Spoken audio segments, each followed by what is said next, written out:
adult walking around with dolls is suspicious. Lots of people are into that stuff. It's perfectly normal.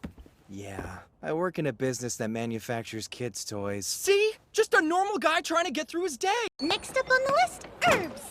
Wait a minute, we're not done yet? I just want to go back to the inn and sleep for a while.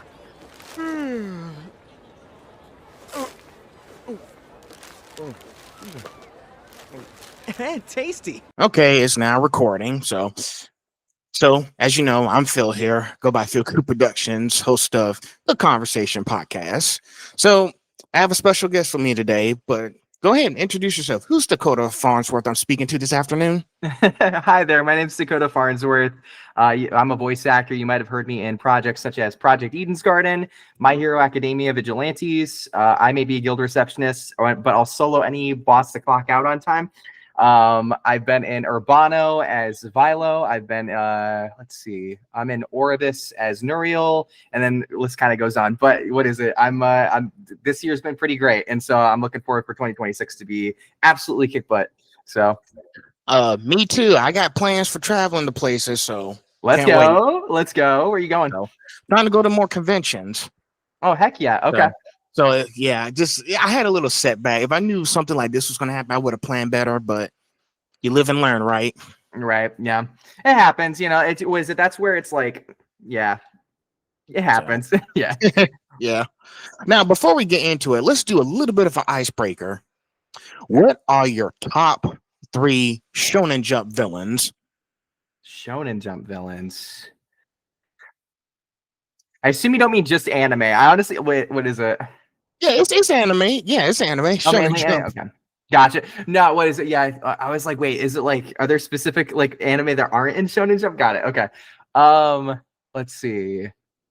I would say my top right now is Attack on Titan. So I would say the villain for that I enjoy, but it's kind of a spoiler, so I'm gonna hold off on that. Oh, okay. I would say Sukuna from JJK is up there as well.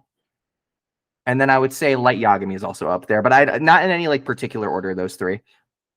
Okay, that's good. That's nice. You know, I have some top 3 villains, but I want to pick your brain first.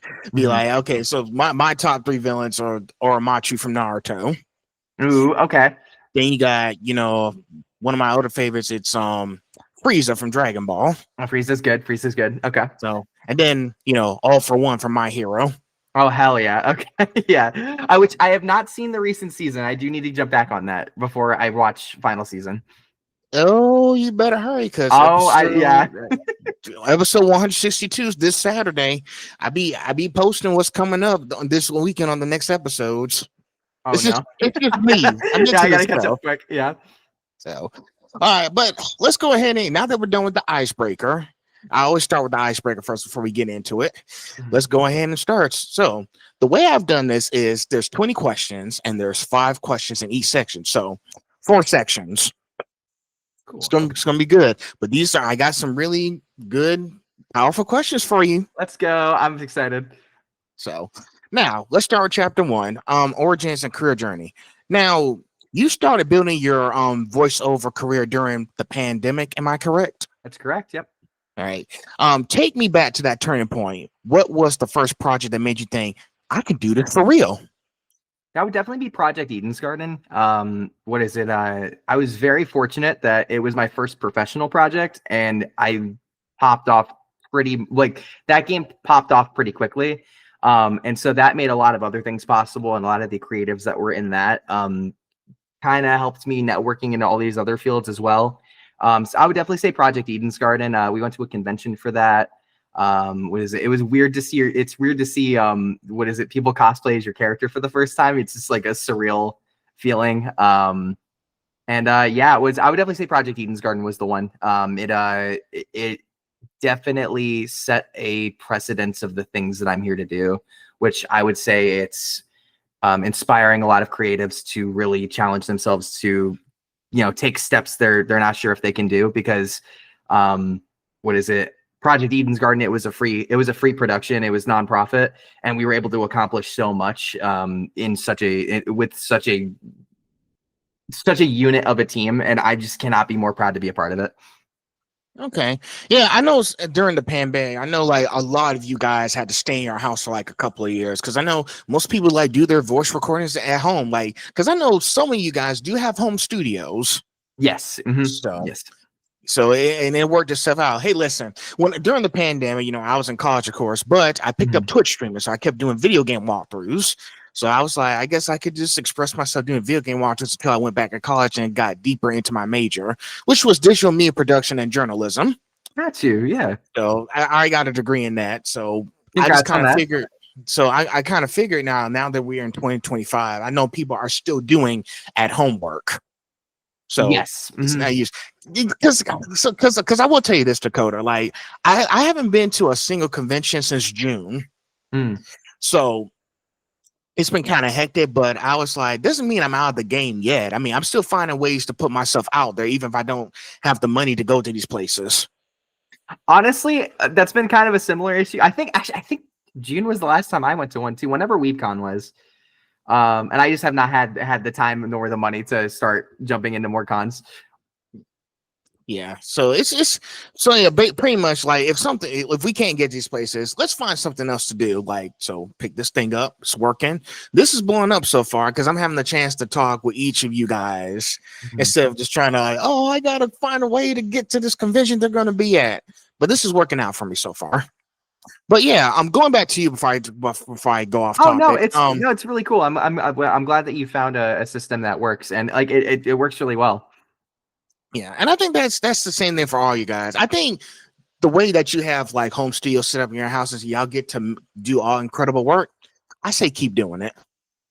Heck yeah, me too. I definitely think I think home studio recordings is eventually going to be where we start seeing a lot more big professional work out, which we are seeing it right now, but I think that that's only going to increase as time goes on.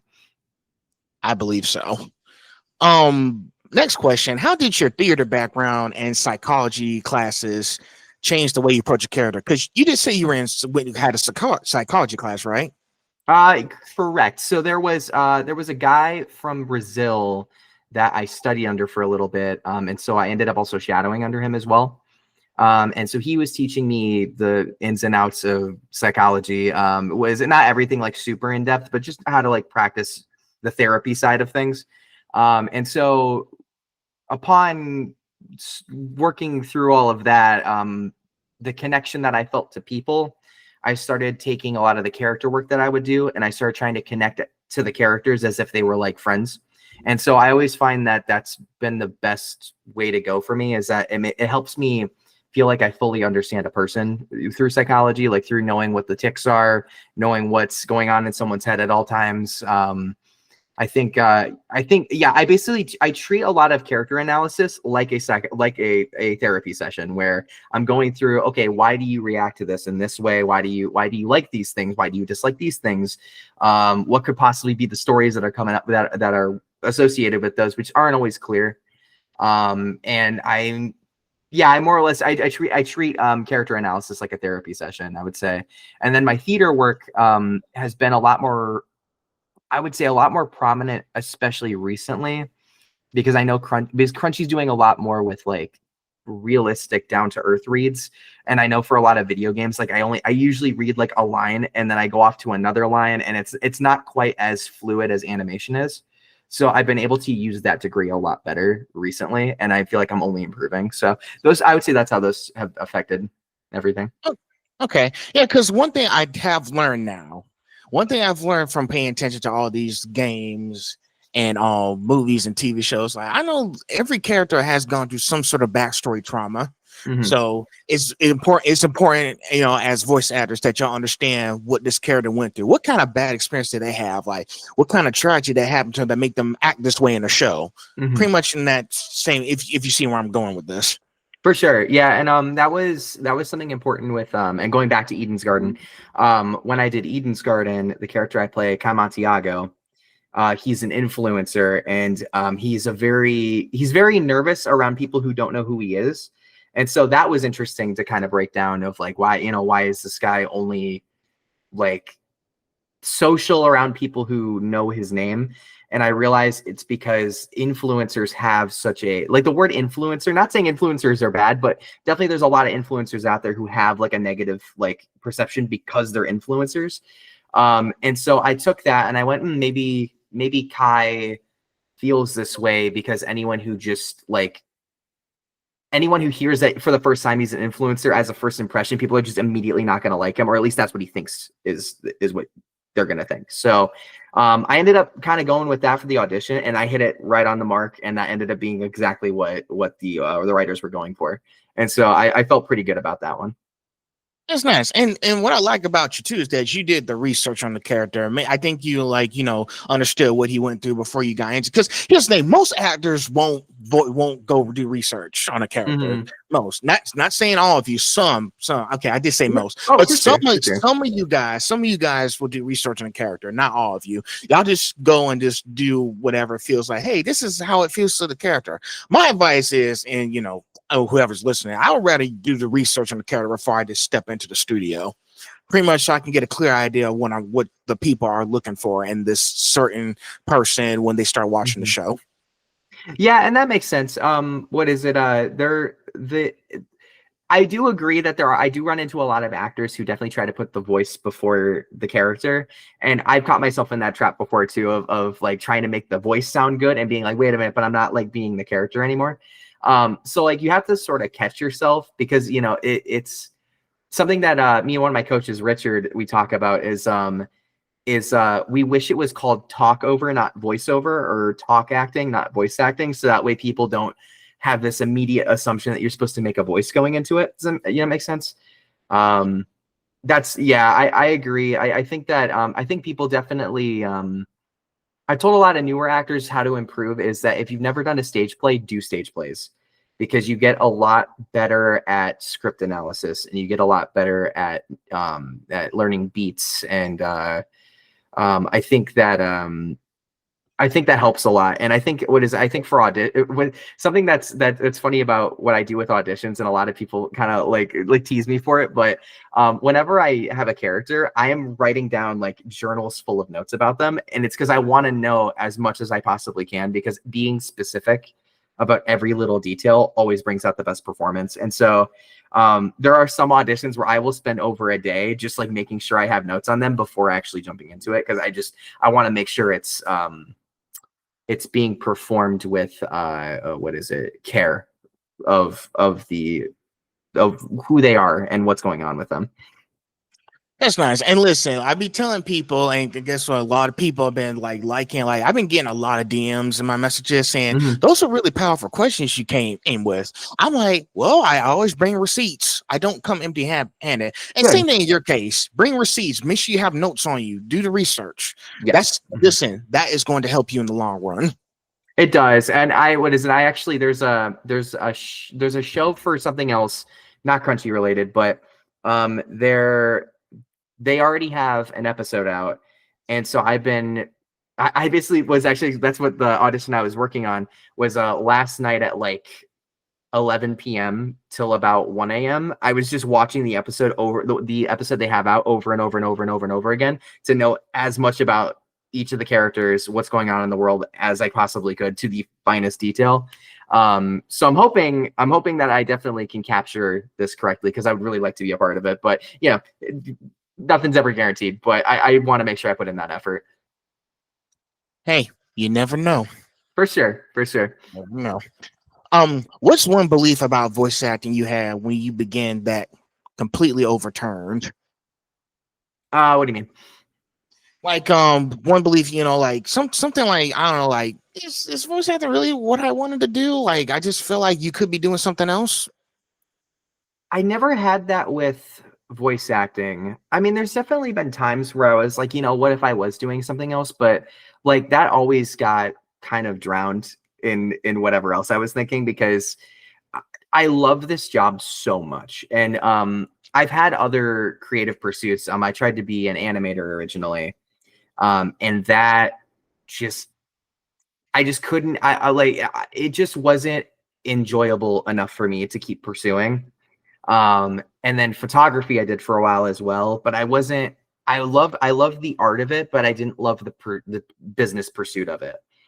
Voice acting, though, I enjoy the business of it. I enjoy the business side of it. I enjoy the artistic satisfaction I get out of it. I enjoy the people I meet.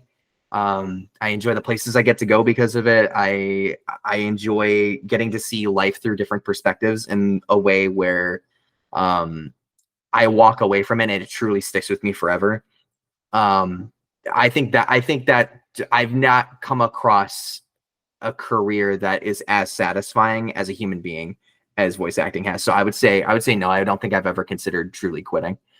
Okay, because I know some people I think you've heard with imposter syndrome or analysis before paralysis before analysis. Sometimes people like second guess themselves, feel like, oh, this is not what I thought it was. But I think more people are starting to understand, hey, just go for it and see how it works.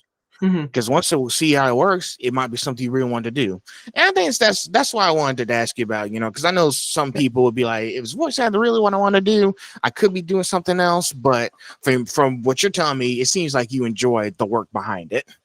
Oh yeah, what is it? I get told I'm weird because I like homework. I like every part of the process. I love. What is it? Script analysis. I consider it like detective work. What is it? So I feel like sometimes as a joke I'll sit like Ellen. I'll do it. What is it?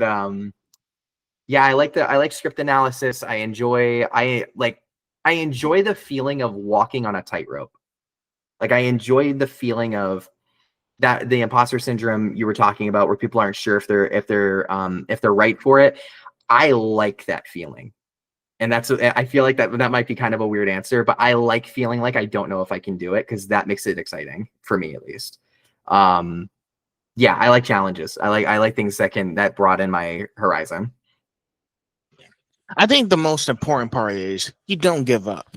Definitely like not. once you get started on something, I feel like I think as soon as you get a certain rhythm going, you'll start to understand it's easier than it sounds. Like sometimes it's not as hard as it seems. Yeah, it's I feel like that's what is it? Yeah, I think you're totally right on that. I think when you start any project, I think when you start voice acting and you get in your first project, I think that's when that rhythm starts, because now you're on a team setting, everyone's working together to complete the same thing. You feel very committed to it, and you almost feel obligated to it in like a positive way, where you signed up for this thing and it's time to get it going. And then by the time you finish it, I feel like the finishing of it is always the most satisfying part, because you can sit there and go, I just did that. I spent my time, did that thing. I feel like I'm much better than I was before. Let's do it again. And then it just starts this process of this constant cycle of trying to get even better. And I always think that's great out of newer actors. That's sweet. But yeah, every time I do something, I just say a quick prayer before I go in. Heck yeah. Which audition or early role taught you the most, and what specific lesson did it teach you? So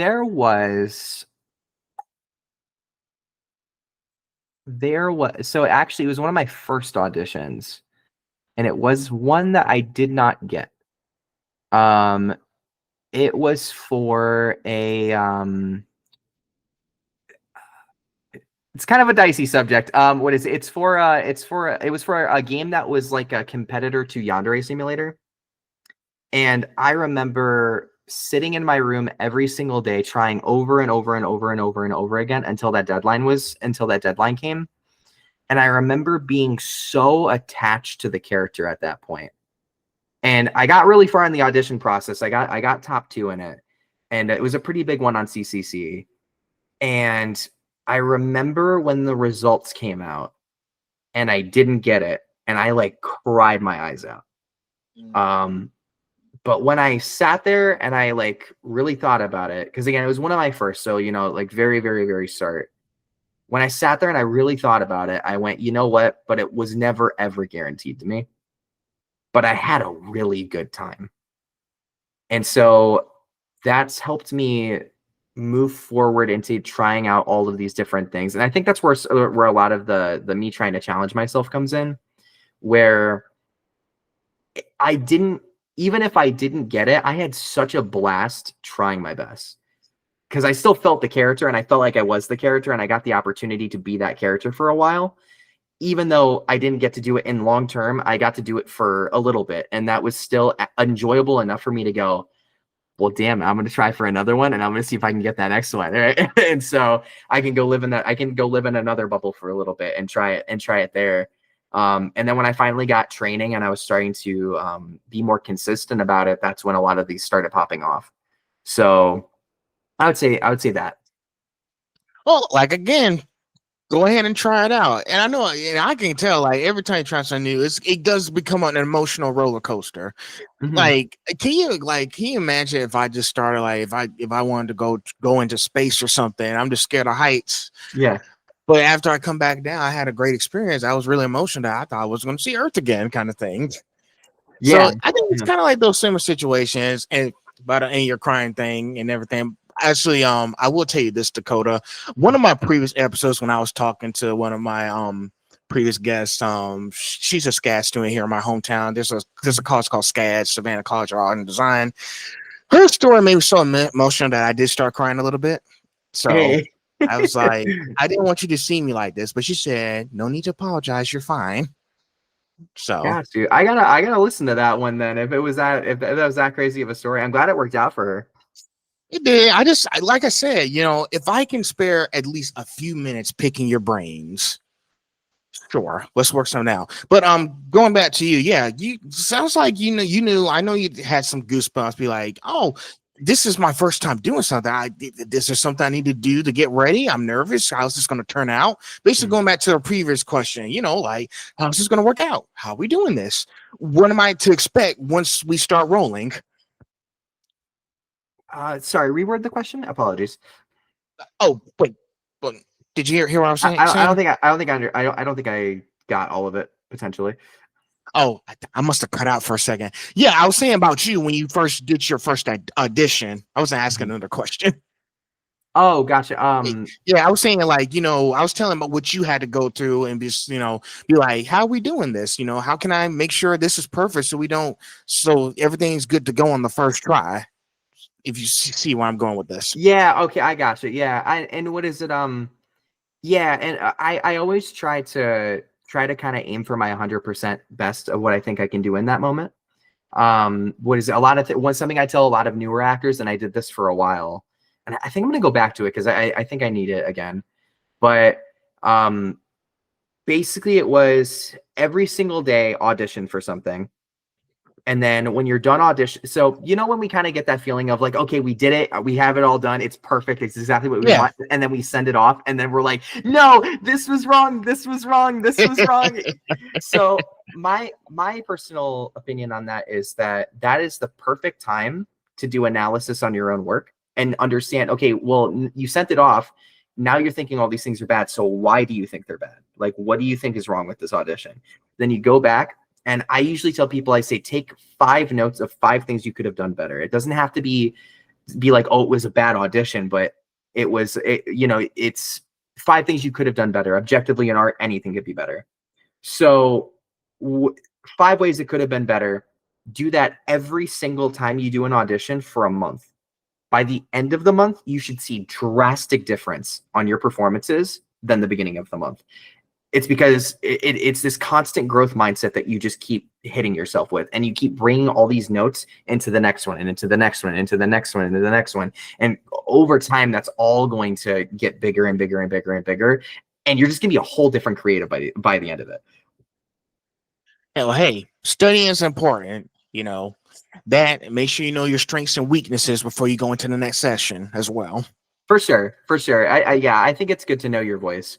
And like, it's good to ask around and like ask people, like, hey, like what are some qualities of my voice that you could point out that maybe I can start focusing on? Like if you were to cast me as something in a show, what would you think from my voice that I would play?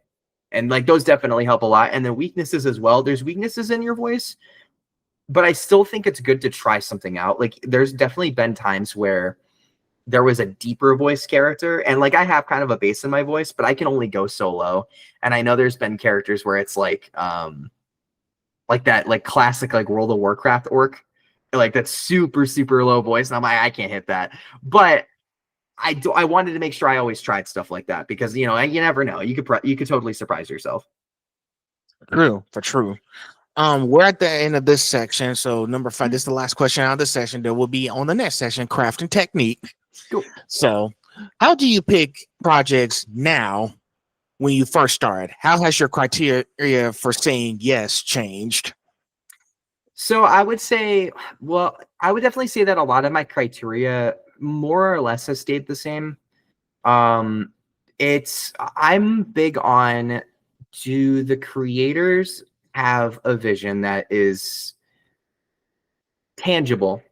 And that's a weird way to put it, but I'll explain here in a second. But are they organized? Are they, you know, how excited are they about the project? That's more or less what I mean by tangible. Like, one of the rules I have about auditions or about any project is I do not want to be more excited than the person that's running it. I will match their excitement, but if I'm more excited than they are, then I don't know. It definitely comes off to me eventually where I go, are they really that interested in the thing that they're working on? Is this for a resume piece? That's fine. But I enjoy creatives that are really, really trying to push something and really trying to do something big and something that they walk through life thinking about, and they're dreaming about it. They're like, I love bringing these big ideas to life. And if I don't sense the excitement out of the creator, it's something that I start to detach myself from, not on purpose, but it's just like, and there's just this natural, like, I just kind of let go a little bit because I'm not, you know, I'm there to bring the energy and also support what someone else's energy is. So there's that. There's attention to detail. So anytime I see like an audition where things have spelling mistakes, where deadlines keep changing. Deadlines are way too long. Like I've seen deadlines where they go for 2 years. That's crazy. Like you don't know what the production is going to look like in 2 years, you know? I would say stuff like that. I would say, yeah, I would say those are definitely what I focus on are just attention to detail. Like if there's things that are very disorganized, I'm not about it. And then if people just aren't excited about the thing they're working on, then I also kind of start to kind of distance myself and not enjoy it as much.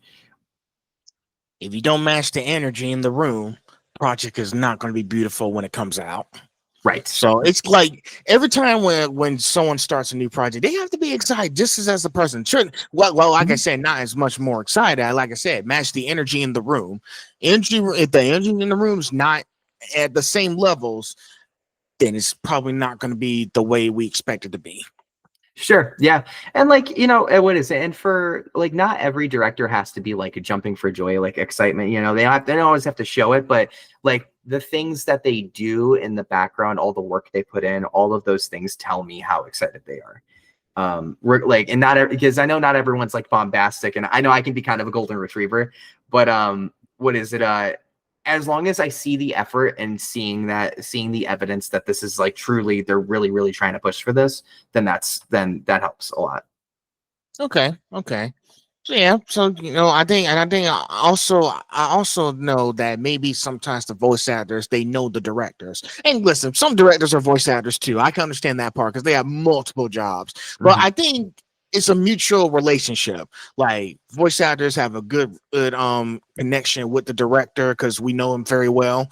Sometimes the directors know the voice actors very well as well, and that's how they may be able to get through certain things. I think what's most important is that you have a mutual, like, you know, you find magnetic north, and you just find a way to like have this mutual relationship, you know, with the person who's directing, so that way the project can go as smoothly. That way it's not going to be as bad as people think it is after when the final phase is done.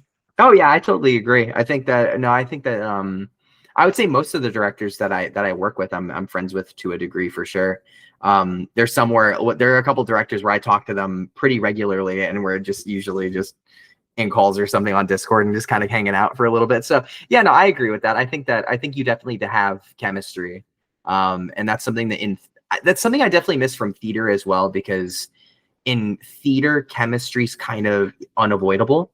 but in like a really positive way. And in voiceover, it can be difficult. Sometimes it's very rare when like you see every actor or every person on set in the room together, or every person in the production in the room together. But no, yeah, I agree. I think that those relationships only make the project better. Yeah, like I say, like sometimes, like I say, like I tell people, like, have a conversation after a project's done. Maybe, talk, maybe come up with some ideas. So for the next project, see how this works. Go out, have some like, time together just to have fun or something. That kind of stuff, if it works. Yeah, for sure. What is it? That's been happening a lot with like Crunchy as well, where there's a lot of meetups for actors, and I've been to a couple of them, and everyone is super great. I'll see a couple of directors there too sometimes, and yeah, everyone's just vibing. Everyone just has a good time together, and that's always just super rewarding to see. And that goes for indie stuff too. Yeah. Hey, whatever you guys do, keep doing. Have that chemical, have that chemistry, have those mutual relationships. That's the only way future projects are going to get better. Just talk it out. Have conversations. For sure. I agree with that. It's my podcast conversation. So let's go. There you go. Because people aren't talking much. So trying to do my part. For sure. I like that. So all right. Number 2, craft and techniques. We got some deep dives here. You ready for that? Yes, absolutely. All right. It's time for the magic to happen. Ooh. Now, walk me through your rehearsal loop for a new role, from the first read to the final take. Where do you spend most of your prep time? I spend most of my prep time in a journal, actually. I spend most of my time looking at, if it's an audition, I'm always looking at the, well, actually it's for both. I always look at the character descriptions, and I'm trying to decipher as much information as I possibly can, until I feel like the character is a real person, or I can make them feel like there's someone in the room with you. And then I'd say physicality is the next biggest thing for me, is making sure like I understand how they walk. I understand how they pick, like even something as simple as like pick up a cup, or how they open a door, or like just stuff like that, because it's little things, but the little things help you kind of like jump right into it. And what is it? Sometimes I'll have like phrases or whatever that I'll say, and I'll say them in a specific cadence in like a specific pose or something, and then I'm like instantly in character. So I feel like when I can get to that level of understanding a character, that's when I'm going to be doing my best. So I would definitely say most of my work goes into the journals and goes into the physicality, because those things end up bringing it out in the recording. So then I don't end up spending too much time in the vocal booth, even though I do spend a lot of time just to make sure like I'm giving what I believe I'm proud of. I definitely think that those first two things are the most important. Definitely. Listen. You know how often like I've been hearing people keep their stuff in a journal and book. Like, listen, the way I have all my stuff here, I have notes on my phone. I keep everything. Yeah. I keep all my interview stuff, my questions and stuff in my notes. So I mean, I barely put stuff in my journal. I was like, I'm usually on my phone. Let me put my information in my notes so I can have it later. Good. Yeah. Because one thing I will tell you is Dakota. In my last interview, which was last weekend, I spoke with a SCAD student. She said, "Oh, it's not the same one from before. It's another one." She was saying, and cool. One of my process of creating is keeping multiple different sketchbooks. That way, I can keep track of everything that I draw. She's trying to be an animator, that's cool. She has like at least over. I think she has at least over 10 different sketchbooks. Commitment. I like that. I dedication. I'm impressed. Most sketch students would just get like 2 to 3 sketchbooks, but she is trying to do something really amazing. So she got 10 different sketchbooks. Good. That's the attitude you need too. That's the attitude you need to push. Yeah. Yeah, doing stuff in the journal, because like I said, because I think you're the first person I heard that's doing stuff in the journal. I didn't hear any of the other voice actors putting stuff in journals. It's definitely an art that I feel like isn't done enough. And again, I like homework, so I'm weird. But like I like knowing what I like knowing as much as I possibly can before jumping in, because all of that information is just going to make the performance better. And I think a lot of it comes from stage work, but I feel like a lot of voice actors, at least the ones I've met, not a lot have had that stage experience and understand why those things help so much. Because I'm sure a lot of them, I'm sure a lot of like newer VAs as well look at a journal and they go, yeah, homework, you know. But which, I mean, it's understandable, but you know, it's definitely something where it's like you need to know what you're doing, you need to know the character, you need to know who you are. And what I say is who you are is like I am, let's say I am Naruto or something. I don't know. Like let's say I am Lowe, as from Guild Receptionist. When I am Lowe, I need to know as much as I possibly can about Lowe in order to play Lowe in a way where the audience is going to be as satisfied as I am. Wow. Yeah. So I would say that that's something that I would encourage people jump more into, is note taking. Dakota, do you know how much reading and research I had to do since March? Do you know how much I had to do? Because here's the thing, I've been like ever since I left Animation, this previous convention, I had to brainstorm and feel like, okay, what else am I missing here? Like, how can I make sure I can document all this experience, the adventures I be on? I did my research and I looked online. I like, oh, people are using GoPro cameras these days. So I've been doing a lot of technology shopping. I went to Best Buy, got me a GoPro camera, because our thing is I'm probably going to be bringing that stuff to conventions now, so I can record all my favorite moments. Because let me tell you one thing: when I was at Bold Matsuri in June, I was at this convention, you know, and I've been doing a new series on YouTube called Interactions with Voice Actors, all that stuff. Because to be honest, I was thinking of like, you know, sitting down and talking with them, but I don't know how to do that yet. So until I do, I'm going to have to do another Interactions with Voice Actor videos. And, you know, some of them been liking the stuff I've been putting out there. Listen, you can't imagine how much these guys at these conventions like that I do the research on these things. 2 weeks ago, I put up the schematics on like Anime Week in Atlanta, sorry. And I put up the schematics of the building of the Georgia War Congress Center, because it is a big building. Mm-hmm. So I had to pull up the map, the building infrastructure and everything, and it's in my notes. So that way I know don't get lost. Good stuff. Yeah. Wow, that's like super committed notes. That's really great. I just feel like if I can do a little bit of reading, if I can read or do research at least tonight before I go to sleep and wake up the next morning, I can do that, because there's so much I want to understand about. And same thing is what goes with you guys. You want to make sure that you have the character details, you know what they're going through, the voice, the strain in their voices when you start going to the booth. Keep that stuff in the journal. Like I put stuff in my notes. Mm-hmm. It's just pretty much, like I said, that girl has 10 different sketchbooks. Keep having stuff to put information in. Yeah, because we can't remember it all, you know. Like, well, and like personally, I do better. I do better learning by writing something down that I'm seeing, because even if I'm not like looking directly at the notes, I still retain a lot of it, and so that's enough for me to get through everything I'm trying to do. And then when that character comes back around, I can immediately look. Let's say I book the character. I can look at all those notes I just did and go, awesome. This stuff is going to be, this is the research I already did, and it's going to help me with the actual projects. Listen, Dakota. Who cares if everyone thinks you're weird? I say keep doing your homework. Hell yeah. Hell yeah. Doing your homework. I take pride in being weird. I take pride in it. Yeah. Don't listen to them. They're just making noise. So don't pay no mind to them. So. It's good teasing, but yeah, no, 100%. I'm gonna keep doing what I'm doing for sure. There you go. Next question: when a director asks for subtle emotional changes, how do you find and execute those tiny shifts without losing authenticity?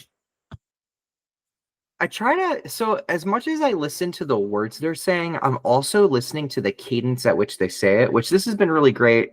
Manny Aragon did this a couple of times when I was doing Guild Receptionist, where he wouldn't just tell me, oh, you know, like, can you talk a little faster? He would try to like talk a little bit faster, as he said, talk a little bit faster. And then it helped me get the groove. You know, it helped me tell me exactly what he was looking for in that specific moment. Because, you know, faster could mean anything, but when you give me like specific examples while explaining it, that helps a lot. And so I would say that's my favorite, like been my favorite form of directing. So the little adjustments help when you get, I don't know, it's like an audio visual, I guess. I don't know like what's the best way to put that, but no, but I would say that the person who's done that the best was Manny Aragon. Okay. Yeah, because I know when during the directing, I've learned this is from by watching some of like the sessions y'all be doing, not like in person, but sometimes like videos or something that I might find on YouTube, and I'd be like, okay, so director changes them, they have the subtle changes. Sometimes y'all have to quietly like hide it before y'all have to express it in the next scene. Yeah, because I know you're not going to be able to do a lot of moving or something. Okay, maybe y'all do a lot of moving. I'm not sure, but you want to make sure you can do that without any like tiny distractions that take you off the mic, kind of stuff. Sure. And what is it? I think I definitely think the people that like those of us who have probably the most trouble transitioning to that is a little bit of theater people, because I'm used to moving my body around when I'm acting. And even after I've been doing this for about 3 years, and even after 3 years of this, I still feel the need to like move around while I'm acting. And sometimes like Jason Lord, like a couple of times he's been like, Dakota, stop moving. And I'm like, I'm sorry. It's what is it? They understand it, but at the same time, it's because I'm so in it. I'm not even thinking about the mic. I'm not thinking about the fact I'm in a studio. I'm only like in that like movie in my head, you know? Yeah. So yeah, I'd say that the direction of that extra emotion helps as well, because like hearing it said in kind of a monotone way, which nothing against it. But hearing it in that monotone way does kind of take me out of it a little bit. When I get it in like a certain cadence that fits what's going on, I go, okay, I'm still like in it. I'm still in it. Any hard cutoffs are usually give me some trouble. And listen, and it's kind of hard to stay still in one place during the entire session. Like sometimes you just feel stiff, and it's like we've been standing there for like 9 hours trying to get stuff done. So it's kind of painful, but you know, it's kind of tricky to do a one sitting, and especially you just have to move around. And I know you guys take breaks in between, because you know you got to take breaks in between. But yeah, that's just a little trick. Like, how do we just stand still for 9 hours or so? Yeah, and it's difficult. I'd say getting shoes with good lift support is always great. What is it, like getting those like gel paddings in your shoes always helps. But no, like definitely breaks are super necessary. I remember one time I didn't take a break. I was like, nah, I got it. And it wasn't at Crunchy. It was with another project that I did. But we went on for, I think it was like 5 hours straight. We did. And I was wrecked by the end of it. Like I could not, I was on vocal rest for the next 2 days. I was super tired. Whenever I was at work, I was just like, yeah, not great. Wouldn't recommend it. Take breaks. Well, hey, doing that voice acting will do that to you. But I think as far as you know, but I think as long as you know what to expect, you'll be back up and running the next day. Agreed. And what is it? It's funny because when you move from theater into voiceover, you don't think about how much physicality something like voiceover needs and how tired you're going to be afterwards. I definitely did not expect my first couple voiceover sessions being like, damn, this is rough. This is hard. No, listen. When you start voiceover, this ain't theater. You're not going to be able to move like in those big movies they be doing. No, it's animation. The animation characters are doing the moving. Yeah, for sure. And yeah, you forget that, and it's like, yeah. Well, on top of that too, it's just you don't realize how much energy you're gonna exert even from just standing still like that. Like you think you're not going to exert much at all, and then you end up being super tired by the end. Yeah, that's something, and you guys had to get used to. But looks like you made it work. For sure. No, it definitely worked out. And what is it? I'm definitely like I still have a lot to learn, which we always have things to learn, but no, like I'm very excited about moving to the next steps and just keep going and learning the next thing. And No, it's definitely all worked out so far, but I'm ready. I'm always ready for the next thing. So Of course, man. Of course. Keep that fire burning. for sure, for sure. Now, next one, I think this might be a little important because you need to be concerned about your health. How do you keep vocal health and consistency across multi-session ADR, where a character's emotional arc changes week to week?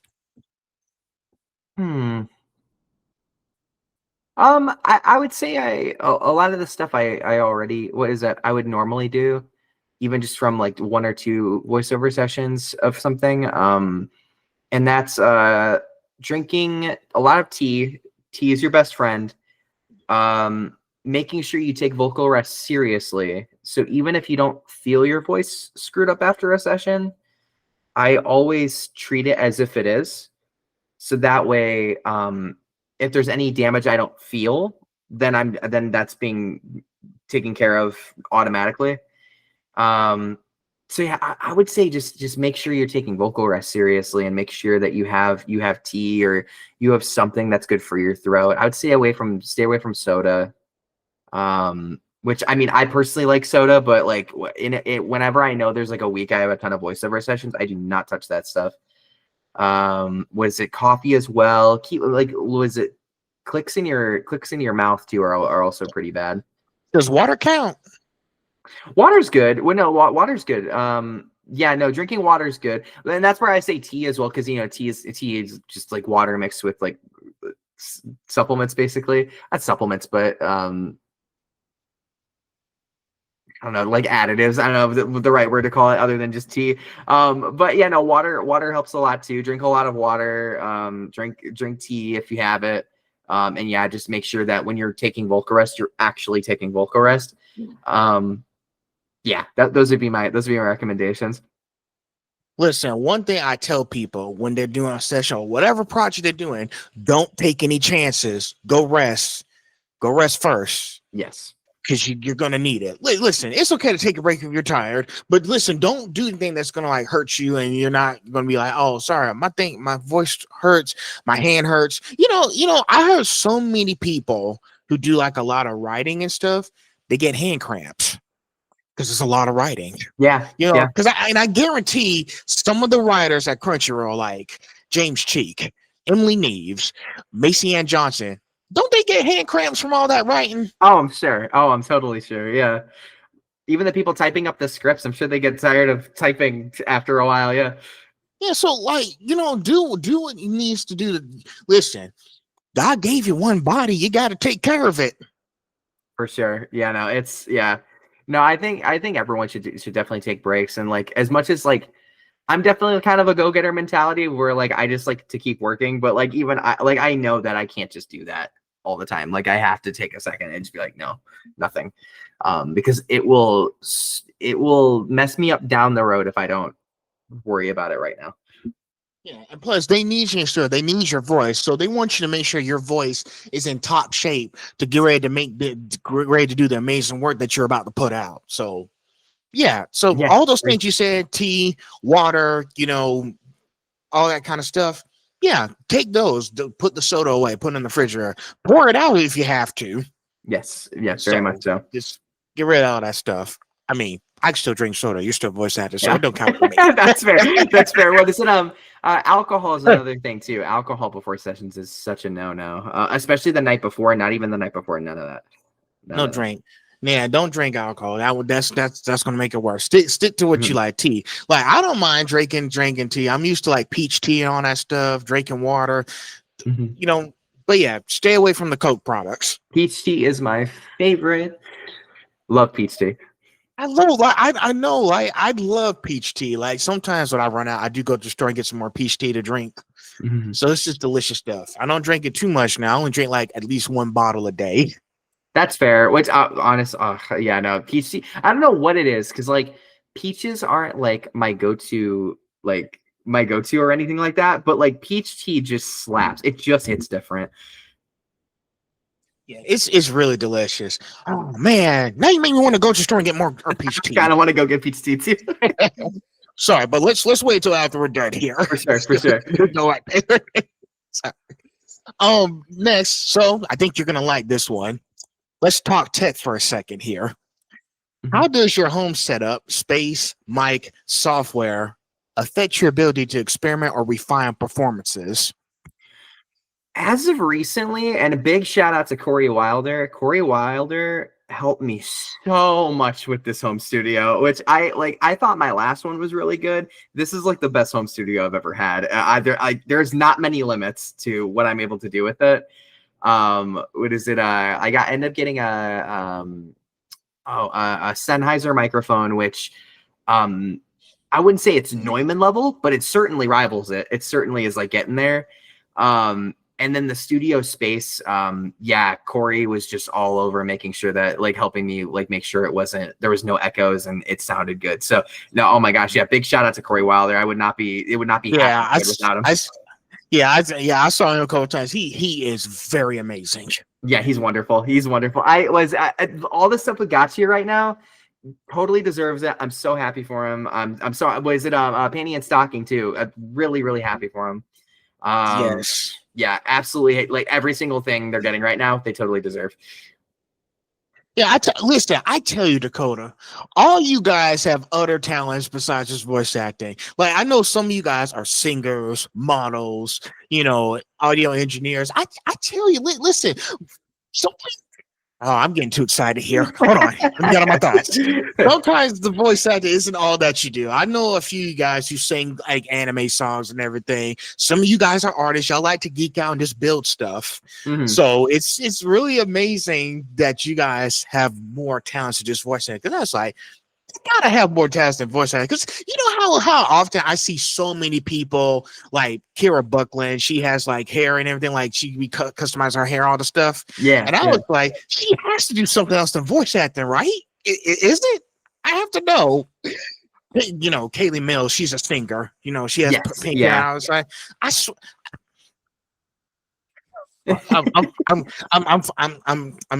just venting here. No, it's cool. It's super cool. What is it? The one that impressed me recently was Alex Lee. Alex Lee's what is it? I didn't know Alex Lee was an artist, graphic artist. So when I saw his design for his suit for the Demon Slayer premiere, I was like, that's crazy. I had no idea you could do that. I was like, he did this stuff from scratch. Like, yeah, he didn't need any help. Yeah, it's crazy. What is it? Yeah, the sheer level of talent with everybody. What is it? Dakota James as well. Dakota James was a really, really, really good businessman. And then what is it? He has this coaster business, and I actually have one of them on my desk. What is it? This Sonic. Oh coaster. My God, that is amazing. Yeah, so he makes coasters like this, and he sells them at cons. It's really cool. Really, really cool. Oh, man, I can never do the art stuff.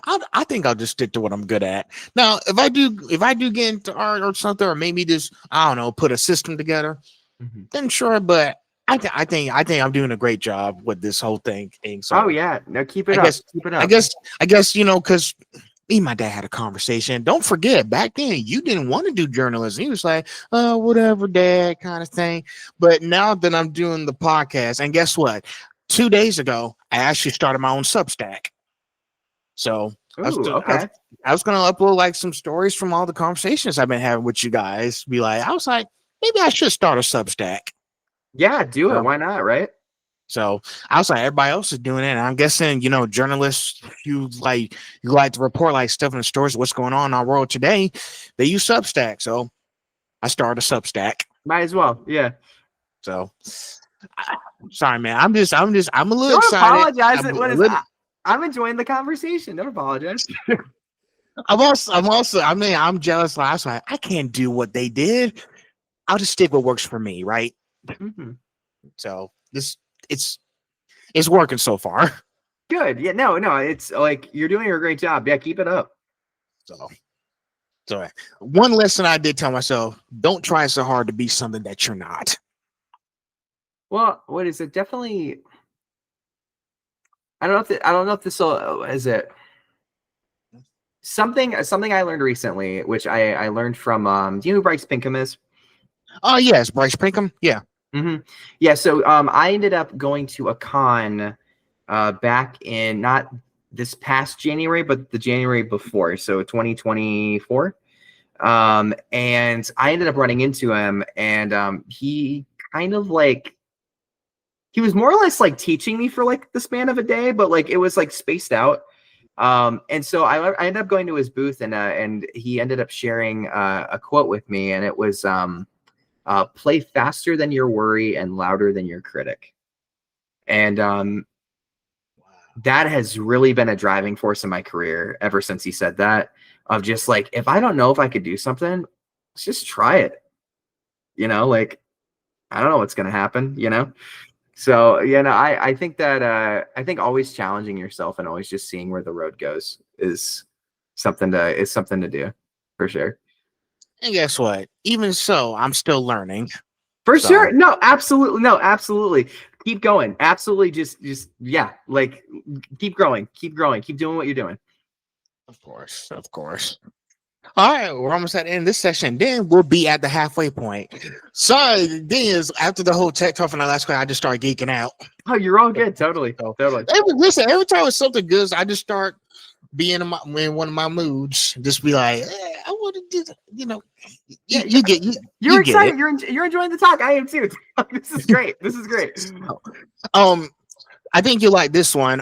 Who are your top 3 coaches or mentors, and what's the single most transformative exercise or note you got from them? I think Bryce Pickham counts as you got that note from him. Or man, I'll let you do the talking. I'll let him. I would definitely say Bryce is a teacher. Again, not like I would definitely say not a someone I can just keep going back to for that stuff. But I would definitely say that he was enough of a teacher in that day where I think I can call him a teacher. I wouldn't put it on a resume, but I would definitely say that at a point he was my teacher. I would say, what is it? One of my teachers, MLA Entertainment. Her name's Keiko. She was the first person to coach me. And she has had a very, very, very big impact in what I believe I'm capable of. And I think one of the things that we always talked about in coaching were anytime I thought I couldn't do something, she'd say, do it anyway. And I was like, okay. And so there were a lot of times when I went for auditions that I didn't know if I could do. And I didn't end up getting those roles, but I had those directors contacting me going, hey, listen, like that was like, you have fantastic range. And a lot of these things I wouldn't have been able to show them if I didn't. If Keiko hadn't pushed me. And so that ended up opening up other roles for me and other opportunities for me. And I think that Keiko really improved my confidence, and like me knowing that me being okay with knowing what I don't know. I don't know. Sometimes I don't know if I can do it, and that should just excite me, and I should try it anyway, you know? So I'd say Keiko definitely pushed me for that. And then I think the last coach I would say that was really impactful was Richard Horvitz.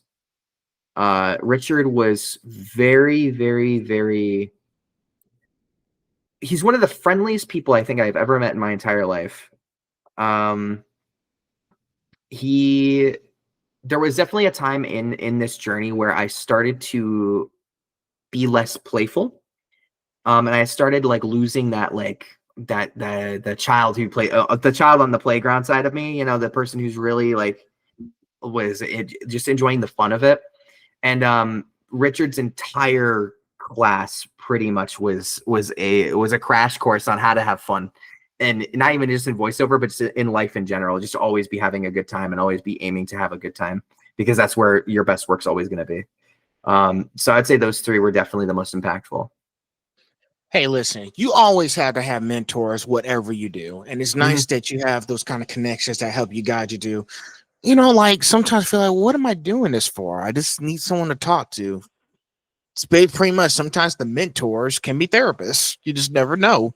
For sure. And they guide you through very difficult challenges. Like, you know, sometimes, you know, back in college, I did have mentors myself. I had my professors who told me the do's and don'ts of journalism and media production, you know, media law, of course. and they help me understand, basically with this, you got your own thing, and you're telling your own story by interacting with people, understanding their stories to make this a bigger thing for everybody to enjoy. Agreed. The sort of like passing of the torch of information, I feel, is always appreciated, and I always feel very, very, I don't know if honored is the right word, but I'll say honored. I feel honored when someone feels that they can trust me with the information that they have and know that I'm going to do something with it. It was another, actually, I was going to mention a fourth coach because, he's Sure, go ahead. Yeah. Cause I think all four of these have been equally as significant. I would say Richard Durden. He is the co-director of Project Eden's Garden, and even though he's not a acting coach, he's been a very big business coach for me, and very big in helping me be strategic about what things I get into, what I spend my time on, learning about just being a better freelancer, and knowing how to manage my time better. I think that he's been a really big inspiration for that, and he's also just a really chill guy. I'd say that's my fourth big one. That's nice. Hey, listen, sometimes freelance stuff is where it at, lately. I'm like, I'm not into any big corporations because I want to be free to do my own thing, which is be my own independent journalist. So that's why sometimes, you see me like, people see me with a lot of like gear on me when I go to like conventions or any other like amazing places. Because next year I do have plans to go out of the country for a few years, see what's going on. Okay. I think it's most likely going to be Japan because let me tell you one thing first. I am about to be done with my cybersecurity program, so I went back to school to do cybersecurity. Okay. So I'll be done by Christmas, but I am learning a lot because I do like technology. Like I do like computers and everything. I want to understand more behind it because, most likely I might find something in Tokyo because, Tokyo is known for having a lot of expensive toys to play with. For sure. So, yeah. I think, but, what I can say is this. It's okay. Like if you feel like there's something else you need, it's okay to go back to school and learn something else. I totally agree. Yeah. Oh, sorry. Continue. Because I didn't. I was saying there's nothing wrong with that.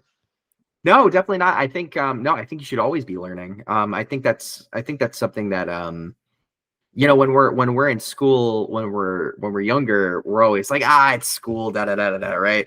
But like now that I'm older, I'm like, damn it, I wish I learned like 15 more of the 15. I wish I learned way more skills back when I was in school. That really could have just helped boost a lot of stuff here, which, like I can make up the time now, but it's like at the same time, I'm like, man, like I did not really understand the value in knowing what the hell I was doing. So there's a lot of skills that I definitely feel like if I had really taken the time to refine when I was younger, they would have definitely benefited now. But I'm starting to learn those things now. And I agree. I think you should always be learning. Always. Yeah, we get to a certain crossroads in our life. Like I just turned 25 last month, so hey, happy birthday! Thanks. So, thing is, the more that I talk to you guys, because I know some of you guys, because I know now like you're my latest voice actor now. You're starting to see me more than just a fan here. Like I actually wanted, because back when I was in high school, I was just all for the entertainment. Like I didn't understand, but now that I'm starting to get like older and wiser, I want to like understand you guys' stories. What's it like? What life experience y'all had to go through? I just want, like, if I can spare at least 10 to 15 minutes talking to each and every one of you, if we can work something out, let's make it happen so we can have like these nice and genuine conversations. Because thing is, when I did my interaction with voice actor video, because I think you're familiar. Do you know Monica Real by any chance? I've never met Monica, but I know of Monica, yes. Okay, so here's what I learned after doing some of my research on her. She only does in-person interviews. She never does any digital interviews at all. Interesting. Okay. So I had to brainstorm, because I think, Jay, he was saying like, if you wanted to like go meet her at a convention and have a conversation, like I know there's like a few things like if I want to have a conversation with her, I'd be like, hey, Monica, I want to have a few minutes to talk to you. What can we do about this? Gotcha. That's the question I always come up to you guys and ask, what can we do about this? If I can just spare at least a few minutes, not even if it has to be at least 10 minutes, because I know how conventions are, because you got to have a press pass or anything, but sometimes I'm not where I'm at yet. It's a work in progress, but I want to enjoy where I am right now. I don't want to rush. But yeah, like if I can just spend at least a few minutes talking to you guys at conventions or at home, let's find a way to make it work. Absolutely. No, I think I like what you said there about like liking where you're at and staying there for a second, because I feel like there's something that one of the things with like, so it's not quite the same, but it's a lot of voice actors who get like that imposter syndrome you were talking about earlier. They feel like when they get to a goal, they immediately have to jumpstart and go get the next one, and it's like, no, like enjoy this one for a second, like let yourself like enjoy what you've accomplished up till now. Like obviously keep going for it, but like like give yourself a second, breathe.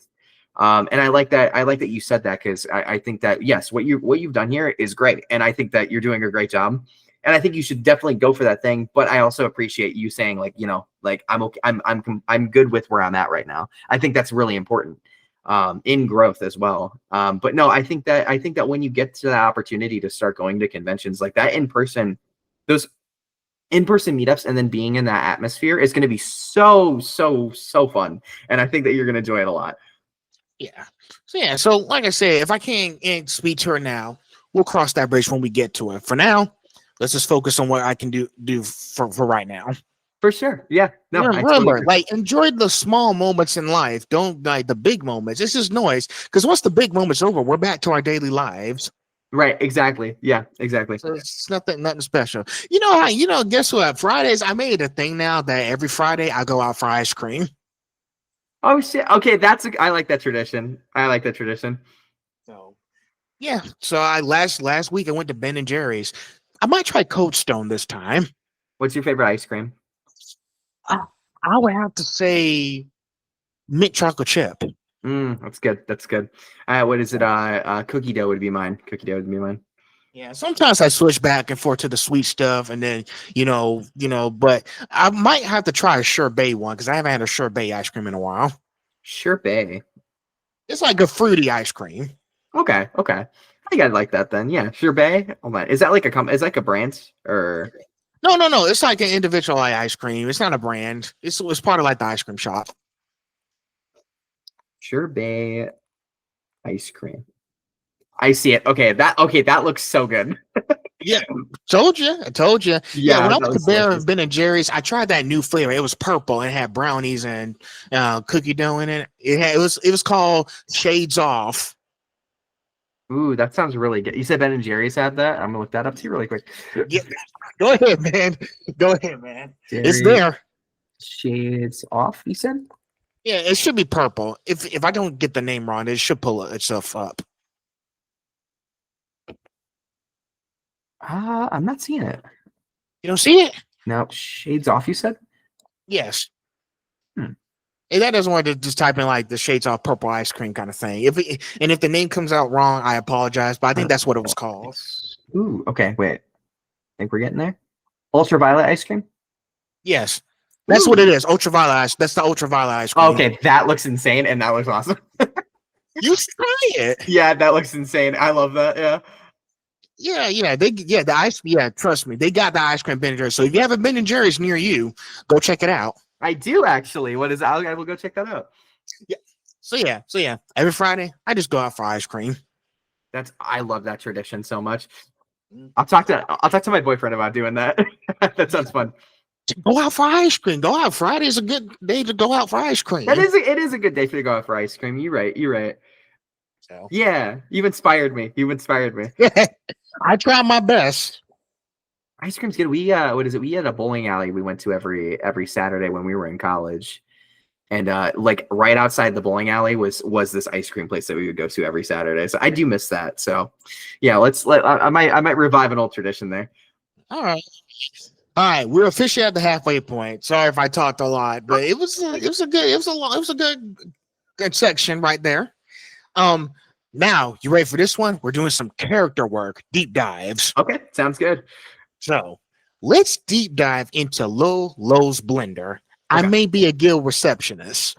How did you find his core motivation and physicality, and how did that translate to voice choices? So Manny gave me a pretty good idea because I had looked up a lot of stuff on Lowe beforehand. I was unfortunately I was out of town at the time that I had gotten cast, so I didn't get a lot of time to really prep. But the research I was able to do was that Lowe was definitely the big brother sort of character of the group. As much as Jade was the leader, Lowe was sort of like the vibe check for everybody, is like the way I like to describe it, where he is like the essence of what being a member of a group like the Silver Shield would be. And so I felt that it was important to play Lowe in a way where he had all of the qualities of someone who was very supportive of his friends, someone who was brave, someone who was selfless, someone who was basically big brother, like very, very protective older brother. And that was more or less what Manny had given the notes of as well. So I was really happy I hit that right on the mark. But yeah, Manny had basically said that older brother vibe. I want that. He's like, I want that through the whole show. I want that to be who you are. I want that to be that your position in this group. So I would say that's where a lot of my stuff for Lowe came from. Okay. Well, hey, I guess you had to find yourself first with this character before you had the character had to find you. Pretty much like in that kind of scenario. But yeah, I know that most of these characters, and going back to our earlier conversation about researching the character, you need to understand their, like, what are their attributes? Do they have certain character attributes in this show or film that you're doing? That way you'll know what to expect as soon as the recording session starts. Because I know, because most of these characters will have like some sort of backstory. Like everywhere, listen, every show that I watch, there's a backstory. And listen, like I said, back when I was a kid watching Toonami and all that stuff, yeah, I just like the entertainment. But again, I'm older now, so I'm starting to understand what's the context behind this episode I'm watching. Like, what's the context between all this that I'm watching? So that I say, okay, now I understand what happened in this episode, and I'm starting to understand the information behind it, because there's more than just characters on the screen.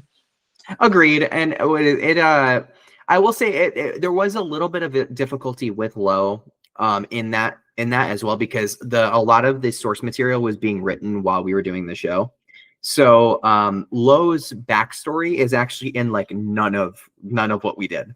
So it sounds like there's potential for a season 2 to come out, so I'm really excited for that. But that actually gets into more of what Lowe's backstory was, which wasn't fully written at the time when we were doing the character. So there were a lot of details, unfortunately, I was missing.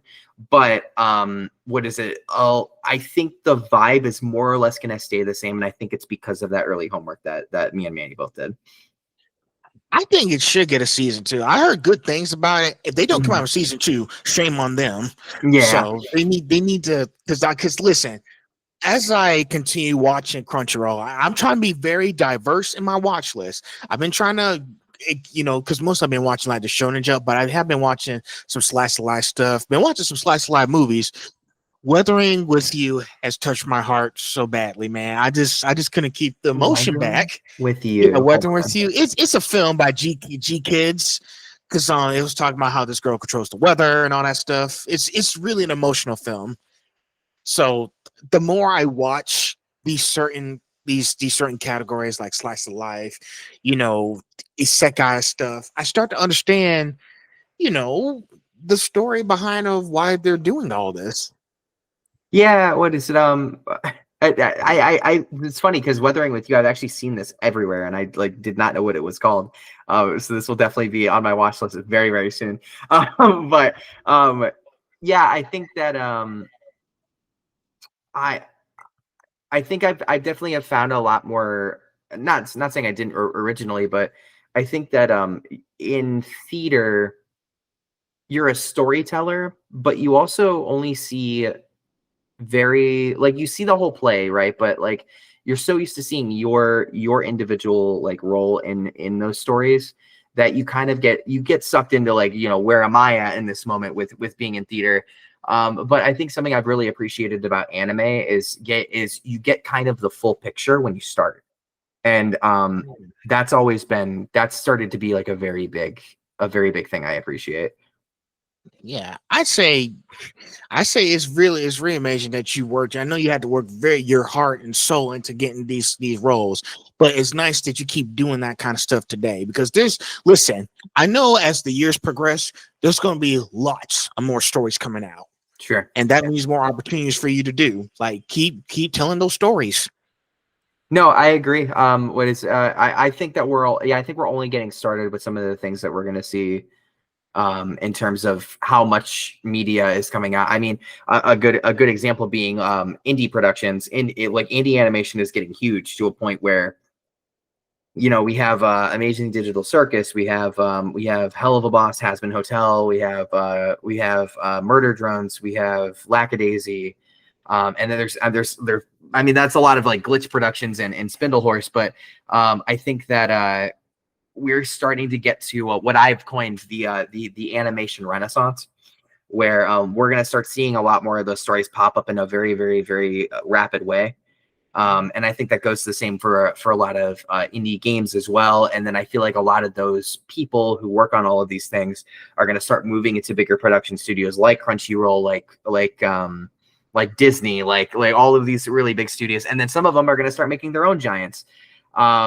And it's going to be something. It's going to be a time for sure. I think we're definitely coming onto a very, very big part in art history very soon. Well, I will say this: it's an endless universe out there. For sure. I think even more so than it was before by a long shot. Yeah. All right, number 12. You're gonna like this one because this is a My Hero Academia Vigilantes question. Yes. Okay. For Mario Kugutsu and My Hero Academia Vigilantes, what was your process for matching the tone of an established franchise while still making the role your own? I was a huge fan of Vigilantes. It is my favorite manga series of all time. I have the entire series on my bookshelf. That was actually my North Star since I started voice acting. Was I wanted to be in Vigilantes, and I wanted to basically align my course to be in that show, as if it were to ever be a show, to be in that show as best as I possibly can. And so I actually had heard the sign that the rumor that Vigilantes might be a thing. And I was like, okay, I think it's time to start moving down here. And I had a couple of friends be like, oh, I think it was an April Fool's joke. And I'm like, but it came out in July though. I think that those rumors might be true. Either way, I let it kind of take control, and I started moving my business towards being down here. Yeah, I'm so thrilled to be in Vigilantes. Mario Kugutsu, for matching his energy, I remembered when I had gotten cast. Like at first I had forgotten the name, and then I had read his description. I went, oh, this dude, because he's the dude that like kicks off the story, and like he's like the villain that really helps kick off like the direction of where the story is going to go. And I'm like, oh, this is great. I'm excited about this. So as far as portraying him, I remembered him being real creepy in the manga. So I went back into the manga to read it again, and I went, yep, I'm right. He's totally creepy. And when we got into the studio and we started working on his character, and when I had done that scene where he had the big old snake tongue and he's like, my lovely dolls. Wow. Oh god. I remember that scene. That was insane when I first saw it. Yeah, it was fun to record. And Zach Bolton, he was directing me at the time.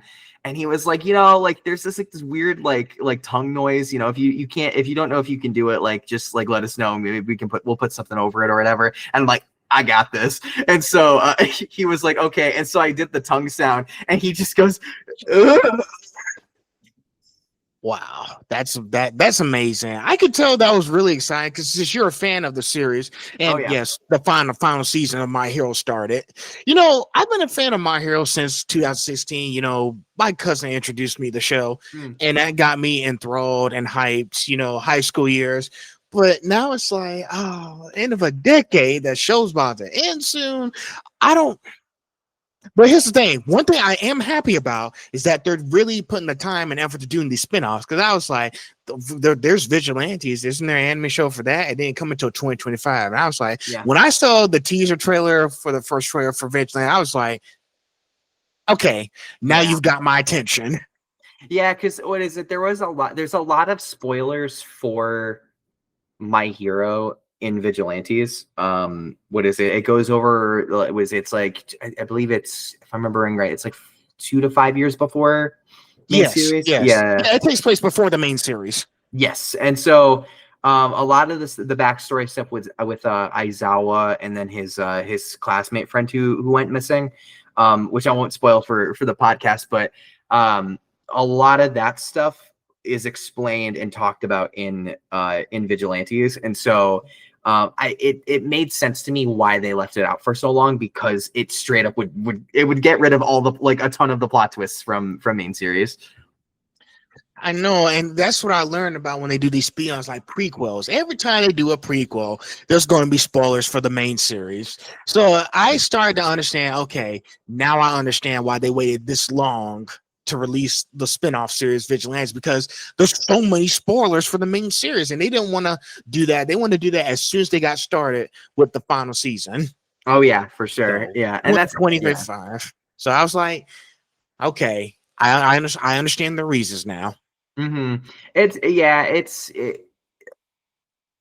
It was weird. Like I remember thinking it was weird when I had first like thought of like how long it was taking them, but then like when I finally was like, but then again, this and that would be like ruined. Yeah, screw it. Yeah, that makes sense. That's nice. But yeah, I understand. If y'all doing spinoffs, don't drop a TV show until we do the main thing, okay? Yeah, agreed. Yeah. So, next question. You do lots of additional voices, and you do pick one background, ad lib you love. How do you create a distinct identity for a 2-line character so it still feels lived in? I feel like you just kind of get a vibe for it, and that's kind of a weird answer from what I've said, but the director is good at when there are additional voices and there are background voices. Typically, the director like gives you a full vibe of what's happening in the scene, so I don't have to do as much research on that front. And typically you can't, because you kind of get pulled into the studio and then you just kind of get told what you're doing.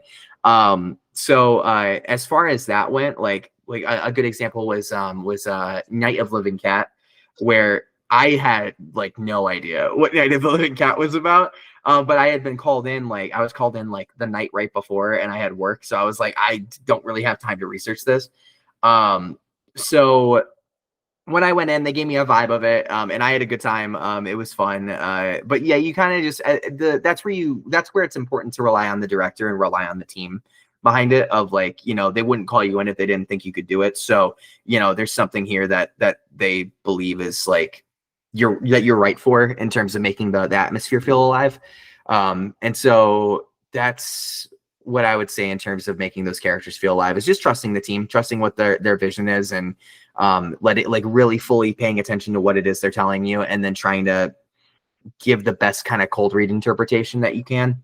I will say the most fun one I've ever done, the funniest one I've ever done, was me and I forgot his last name, but Connor. Do you know what Connor? Glasses. Hold on. Yeah, it's not Amber Lee Connors, right? No. I'm to say that's not the only Connors I know. I'm sorry. Oh no, you're good. Let me see. I want to make sure I get their name right. Yeah, take your time, man. We gotta make sure we got the name right now. Yeah, why is it not? Wait, they're a Facebook friend. Hold on. Connor.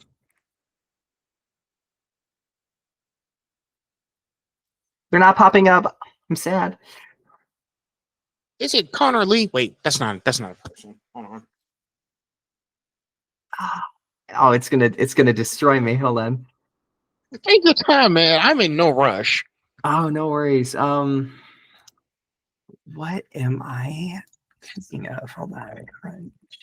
He was a lead in last season at Crunchyroll. Crunchyroll. You said it was last name Connor, right? Yes.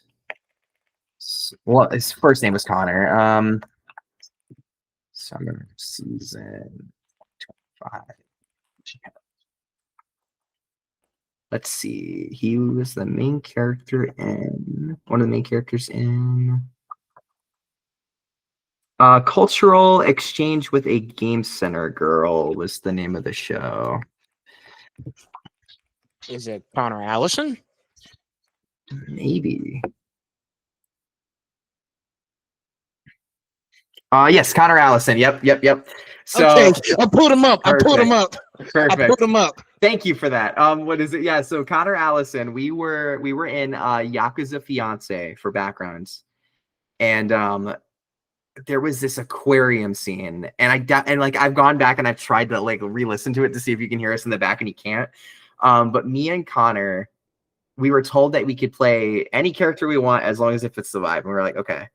And so I just go, hey man, isn't this aquarium crazy? And he's like, yeah, man. So we kind of kept going back and forth with that. And I was like, so what do they got here? And he's like, I think they got fish, bro. Fish? Oh, that's crazy, bro. And so we were just kind of like sounding like these surfer dudes in the background. And then at one point, Connor goes, yo, you think they have turtles here? And he's like, I'm like, yo, turtles? That's crazy. I hope they have turtles here. And and he's like, and so it's just this scene where we're going back and forth about that. At one point, we talk about like buying hot dogs, and Connor goes, how many hot dogs do you want? I said 3. He said, you need 3 hot dogs? I was like, yeah, for you, for me, and for the turtle. And he's like, yo, the turtle. And so I think it was like a 2-minute scene that we just went on with this turtle rant. That is hilarious. I mean, you gotta have animals and comedy in these shows now. Oh, for sure. What was it? Jade Saxton after it was like, what is this with the turtle? What is going on? And we were just like, it just came to us. Like, we just did it. And so Jade Saxton, an absolute delight. Jade's wonderful. Yeah, I've every single time I've worked with Jade, it's been a fun time. Yeah. I was like, isn't she the director for Vigilantes? I figured there were a couple of directors for Vigilantes because Zach Bolton was mine. But I know they switched out for a couple of people, so I'm not too sure. She probably worked on it. She's probably the director for the main cast, I can tell. But yeah, the turtle, I was like, she was trying to figure out what's with the turtle obsession. Yeah, she stopped. Like the scene finally ends, and she just goes, "Okay, what the hell is with this and the turtle?" And we came to us, and she's like, "Well, it works." So, yeah, so we know she kept it. I just haven't been able to actually like hear it in the scene. Oh man, I might have to go check that out for myself. Yeah, it's Yakuza Fiance aquarium scene. It's like halfway through the series somewhere, like episode 14 or something like that. Okay, I'll go brainstorm. Let's go. So, all right, number 14. When voicing multiple characters in the same project, how do you keep them distinct? Like it's not the same person without overdoing caricature. Any go-to anchors, pitch, rhythm, or posture? I would say objective. Your objective as a character will always determine kind of the feel that you give off. As much as like rhythm, pitch, and rhythm and pitch help a lot. I think that when you're thinking in the mindset of a different character, those things kind of happen naturally.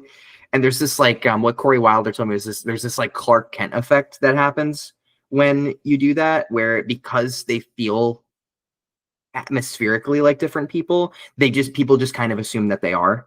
So yeah, that'd be my answer to that. Okay.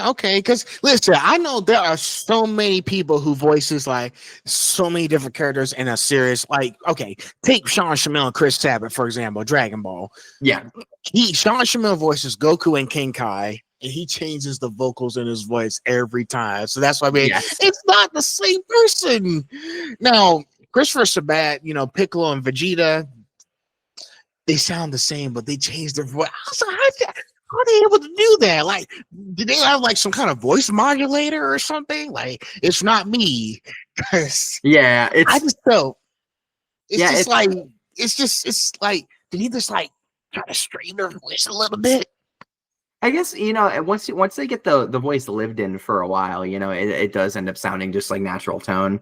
Um, and yeah, I think as like for Piccolo and Vegeta, Piccolo is often very like quiet, and so he can kind of go into hit like not quiet, but he's very like relaxed.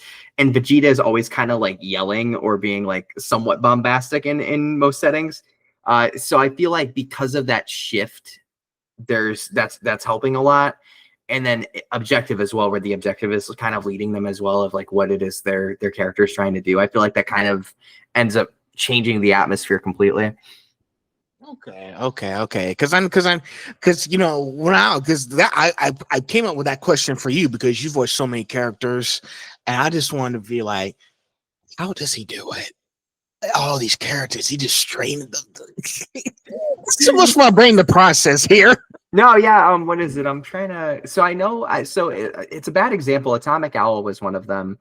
The reason I say bad example is because that one it was a very drastic change in pitch. So my point kind of gets lost there. But what was it? There's a video game called Atomic Owl where I voiced one of the main characters and then I voiced the main villain. And those were using two different like one of them was kind of like a gremlin character. He was talking like this the whole game.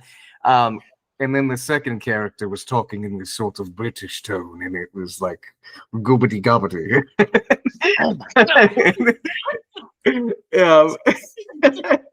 Oh my god. And so y'all come up with all kinds of maneuvers and tricks in your own home studio. Yeah, for sure. Well, that one was funny because that one was back when me and my roommate were living together. He and I were doing an audition. He was like, you should use your voice, you should use your neck as like a flute. And I was like, what do you mean? He's like maybe put like different pressure on different parts of your neck and see if like different voices come out or different noises happen. And I was like, okay. And so eventually we got to this, which is right above my Atom's apple, and it just sort of stays there. And the thing is, and people don't know this, but I can't not talk in a British accent when I have this, because the thing making it easier for me to speak, normally, at least the way that I do, is being controlled from this point. So it's just, I basically have to talk in a British accent when I talk like this. Oh my gosh. I swear to God. Okay, now you got just I need okay, going forward, every time I come near a voice chat, I need to know how y'all do these multiple voices, because I'm speechless. Well, I'm glad. I'm happy I can present that to you. Man, but that's very interesting. It's nice that you have all kinds of tricks at your disposal. You have to use the tools in your toolbox. Agreed. Yeah. So use that, and then it won't be like, oh, he's the same voice. It's the same voice character, all that stuff. It'll be tricky. Because then when the credits roll, they'll be like, wait, it's the same person. How did we not catch this?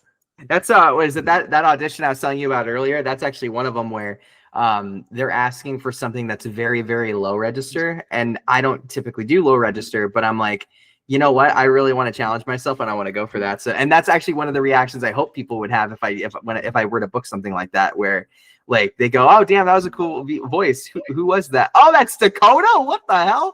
Yeah, no, I would love that.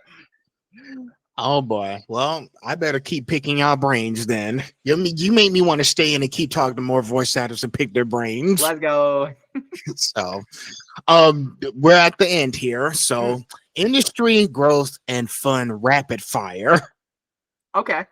So, now number 16. What's one negotiation or business mistake you make early on that you warn newcomers about? I would say not knowing when to say no. There are a ton of projects out there, and if you are uncomfortable with the direction that a project is going, and it just doesn't align with your values, and it doesn't align with who you want to be as an actor and what you want to represent, it is okay to walk away, because there are plenty of other projects that you could be trying out for. and you'd be spending your time on. If I would say that was there were many projects I got into when I first started where I didn't necessarily have the super strict attention to detail oriented side of what I was going for. At least for the first couple of projects, I learned it pretty quickly to jump into being more strategic. But like those first couple of projects, I was like, ooh, okay, I'm not about this. I'm gonna walk away. I'm gonna get out of there. But for a second there, I didn't know if I could do that, if that would like screw up my reputation. But no, there's a lot of projects out there. If you're not comfortable with how something is moving, how something is being presented, then there's no reason that you can't say no. And listen, I would say just take it because you never know if another opportunity might show up.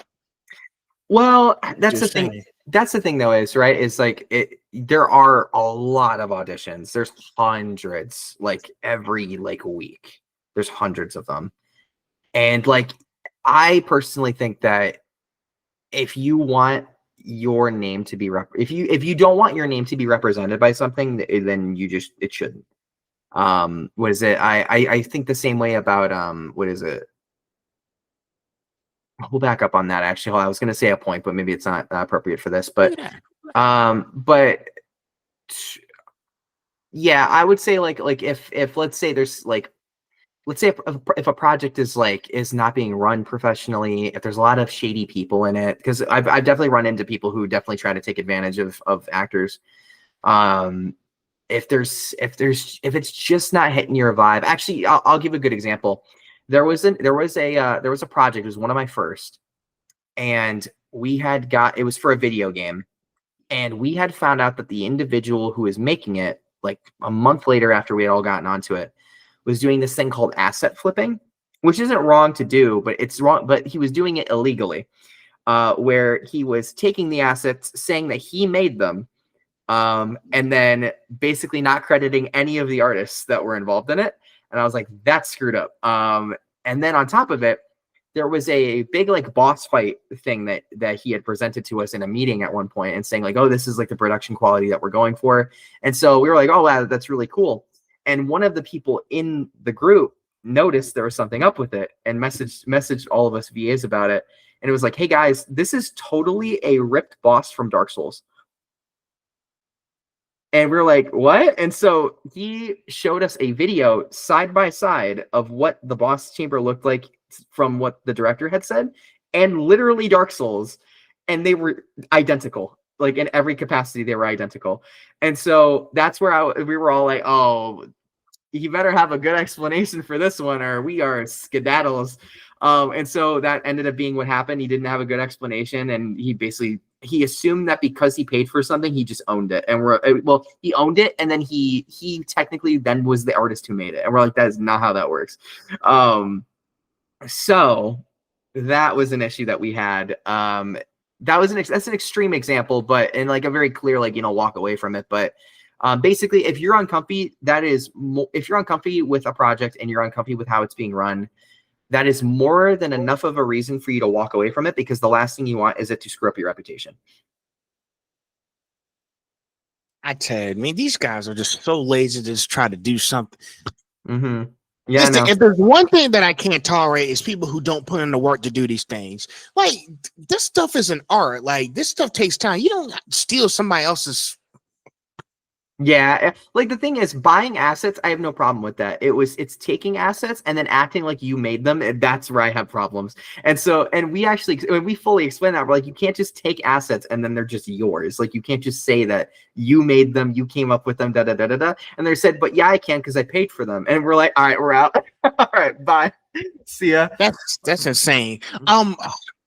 It's nice that you brought that up, because there was a situation that happened at Anime Expo. I think you're familiar with Anime Expo. Yeah. Mm-hmm. Yeah, it was in California. I don't know if you've ever been to one before, but there was this person who had an interview with the person who does Viz Media, like the owner of Viz Media. He had an interview with him. He had his printouts, his camera, and everything.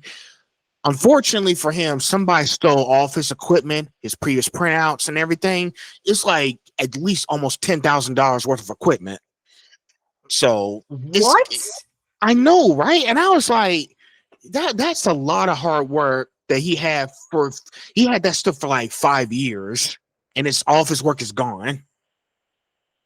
When was this? Wait, how long ago was this? It was during Anime Expo back in July. That's crazy. What? Yeah, so like somebody stole off his gear. And his printouts. People are crazy. That's screwed up. Yeah, That's his like stuff, his gear. Like up. he had everything ready for his interview with the Viz Media person. And then somebody just took off his equipment. So when I saw that pissed me off. So, no, totally. That's like that. No, I feel like my blood boiling from that. That's crazy. No, that's you know, as you can see, Dakota, I have so much expensive equipment. Well, you know, mine is here. I have like my microphones I'm using. I got my, you know, my Rode wireless microphones, the Pro. I got like 2 sets of microphones. I got my GoPro camera. That's pretty much a lot of equipment I'm carrying on me. Listen, every time when I go to a big convention like that stuff does not leave my body because everything is like on my strap. Like I don't take my straps off. Like it's like my sling bag. I just strap it on. Like I strap my GoPro stabilizer on my sling bag, and none of that stuff leaves my body. You're smart for that. Yeah, no, that's crazy. You would hope people would be better than that, but unfortunately there are just a lot of opportunists out there who just will try their best to take anything they can. Yeah, and I did mention him about that situation. He did put up a GoFundMe. I think he's almost got enough money to replace all the equipment that he lost, because that was like years worth of equipment that he was hoping to like have so he can interview the person at Viz Media. And now it's just all gone out the window because stupid people do stupid things and decide to just steal someone else's work and just try to make it like their own. Like, y'all, stop. That screws me up. Yeah, that screws me up. Yeah. So just listen, as heartbreaking as it is, you know, and that's what I said in my story, as heartbreaking as it is, it's just another constant reminder that watching out for each other and watching our stuff and each other's back has to be part of the experience now. 100% agreed. 100% agreed. Like going to these conventions is fun, but you gotta stay alert as well. 100%. No, I did not realize that it had gotten that bad where they're stealing stuff like that from people. That's crazy. So yeah, the full story is on the website if you want to go take a look at that later. But it's a really heartbreaking story that his stuff was stealing at Anime Expo. It was just a lot of equipment. His name is Manny, but all of his equipment was just poof, gone. Oh yeah, I see the GoFundMe. Yeah, that's messed up. I'm glad that people are helping out though. That's really great. But yeah, all this stuff I have on me, like when I go to conventions, like I have a magnet on here. I got magnets, so it clips on my shirt, and all the other stuff, like my GoPro camera, it doesn't leave my body. Yeah, that's smart. So, but yeah, like what you're going through with that situation with the guy who purchased stuff, y'all don't take somebody else's work. Come up with your own original project. That's what I always tell people. Yeah, because it's like, what are you doing it for if you're just it's not, how can you be like artistically satisfied like in that way? Because isn't the point of the art that you're supposed to, like, I don't know, like, hold on, let me get my thoughts together. Take your time, man. We're both venting here. Yeah, because it's the same stuff with AI. Like, there's nothing satisfying about it. Like, there's like you made this image in 2 seconds by like filling out a prompt, but what is it? The types of people that always crack me up are the ones that go, it's actually really hard to make a good prompt for an AI. And it's like, okay, but like the AI is doing all the work. You're just writing a sentence and then it's doing all the work for you. You're not like, people using the terms like AI artist. It's not, you're stealing other people's work, having a thing make it for you. You're not an artist. You made a sentence that like you wrote a sentence for another thing to do all the work. I don't understand it. You guys are frauds. 100%. I'm like, you're not an artist. You're not an artist if you do that. Yeah, and listen, it's like this, and listen, when something like that happens, like any kind of situation that just makes me upset or uncomfortable, I'll be like, see, this is why we still talk. This is why I have a podcast. This is why I have to keep making videos because of stupid shit like this. Yeah, It's got to stop. it's a pain for sure. Yeah. So I didn't want to see my No, angry reaction. No, But, you're good. you know. No, I mean it should make artists mad. You know, it should make everybody mad that people try to, I don't know, like people put in like the minimal effort and then they act like they're in the same league. Like they're not. You're not. Like you don't, like you are, like you're to use an AI that does everything for you. You are not an artist. An artist spends years and years and years perfecting their craft. You typed something into a prompt and it made something for you. That's not the same thing. You did the equivalent of a Google search.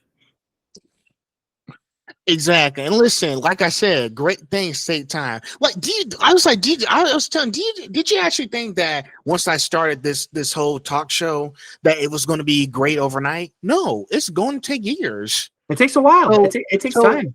As I said before, enjoy the path that you are on now, because when you get to bigger levels, you're going to have a lot more time on your hands and busy. You too, So- bud. You too, bud. Exactly. How do you balance freelance hustle, auditions, networking with long-term skill building? What's a weekly routine you swear by? It's funny because it's like it's not really like, I don't know. It's not really a routine anymore. It's kind of like it's like a measured chaos is like the best way I can put it. Where it's I've built up a good enough clientele over the years where at this point, I honestly don't I don't actually audition as much as I used to. Typically I end up getting a lot of stuff from like referrals and just past contacts I've worked with. And like, you know, I still audition, but I would definitely say it's not like I used to audition 2-3 times a day. I would try to get to 5 every day if I could, but you know, it with other jobs it gets busy. But nowadays, like I would say I audition 2 or 3 times like a month. Like I end up, but it's my schedule is still packed throughout all of that time as I'm doing that. So I would say it's not really a routine anymore. It's more of I've been able to build up such a network that a lot of this stuff kind of works itself out, and I can kind of find a way to like dance through the storm. Well, hey, it had to start like a routine, but then it turns to something on a regular basis. Yeah. Basically, it's like that kind of transformation. Of course, it takes time, as I said before. Yeah, you get the picture. No, It's for nice. sure. For sure. All right. Now, number 18, this is a really important question, okay? Mhm. Where do you want your career to be in 5 years? Types of roles, mediums, or collaborations you're chasing? Well, so I want to be, so one of my biggest goal right now is I want to be full-time, because I have been working a full-time job and then a crap ton of indie for about 3 years now, and almost 4. And there were, in the first 3 years, I was trying to clock between 60 to 80 hours of work in a week from all forms, all of those mediums.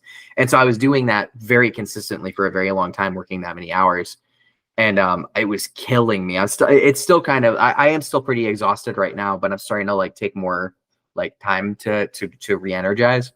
But I would say the biggest goal for me right now is I want this to be my life. Like I want this stuff to be like I want it to be the thing I wake up to and the thing I leave to go to bed to.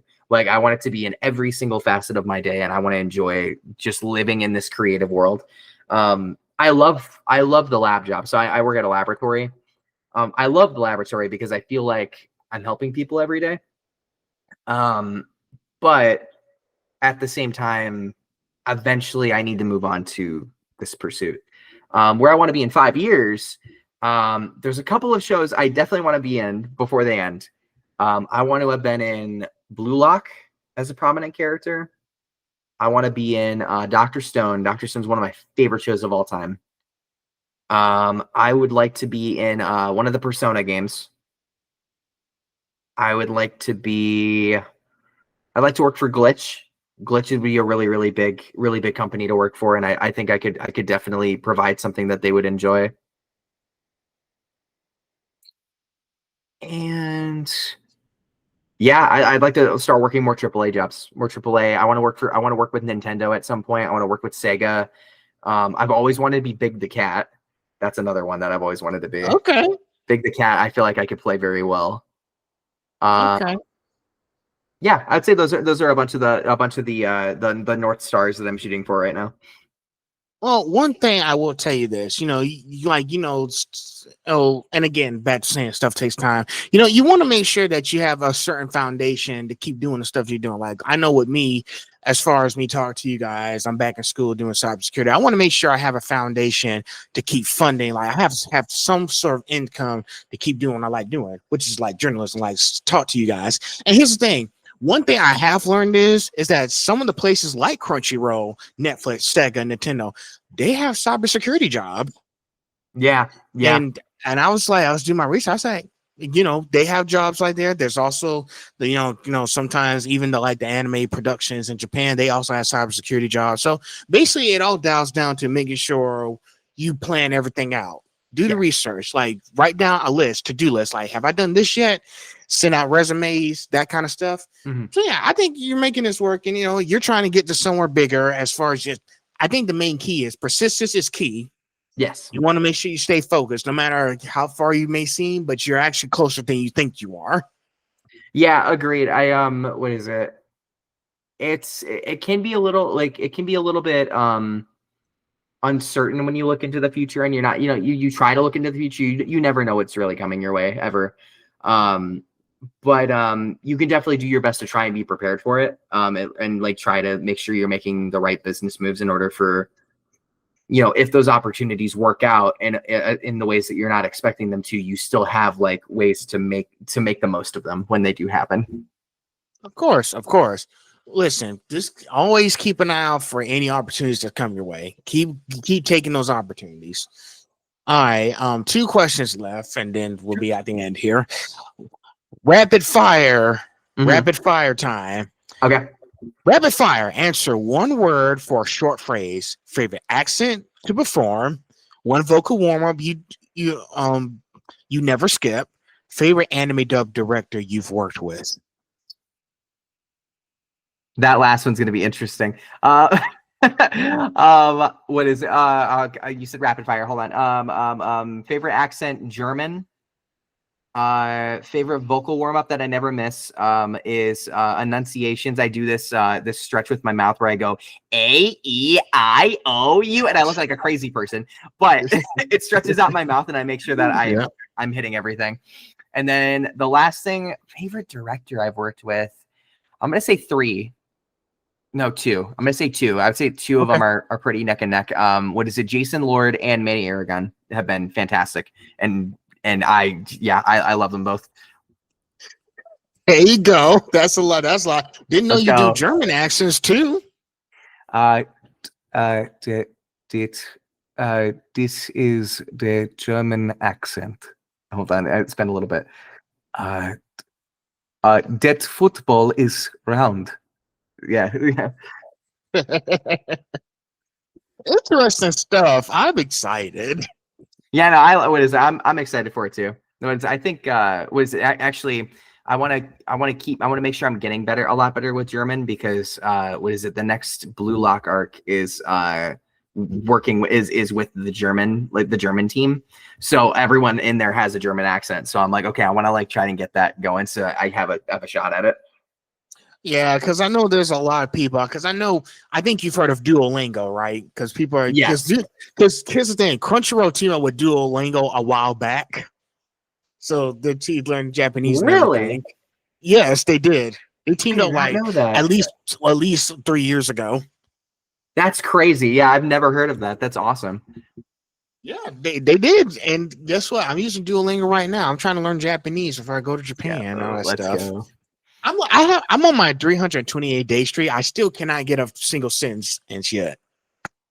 Gotcha. I remember my roommate was having similar trouble because he was trying to learn Japanese too. I don't know. It's a complicated language. You guys, listen. The more you practice, the better you'll get. Even if it takes 10 years, keep learning it. Agreed. Last question for fans and aspiring voice actors listening: what's a practical 2-week challenge you assign them to visually level up? Now I'll have to repeat that one I did earlier because it's been I would say one of my saving graces for where I'm at right now. And that's every time that you do an audition, take 5 things that you know you could do better after you send it, because that's the best time to analyze it. Take those 5 things, move them into the next audition, make sure you're conscious of them when you're doing the next audition, and just keep doing that process over and over and over again. Do it for a month. You'll be much better by the end of the month. If it's 2 weeks, same thing. That's sweet. I say, yeah, that will work. Cool. Phew, can't believe we almost talked for almost 2 hours. I know. That's crazy. I was like, it's almost 3 o'clock on my side. That's crazy. I'm having a good time. I'm glad. So- I'm glad that we did. So I just want to make sure I get every last pieces of information out of you. That goes for all my interviews. I want to make sure I got everything down. For sure. Yeah, no, I like good conversation. And then, like I've told you before, I'm a golden retriever. I love talking. So like, this has been great. I'm enjoying this a lot. I guess that wraps it up. So, yep.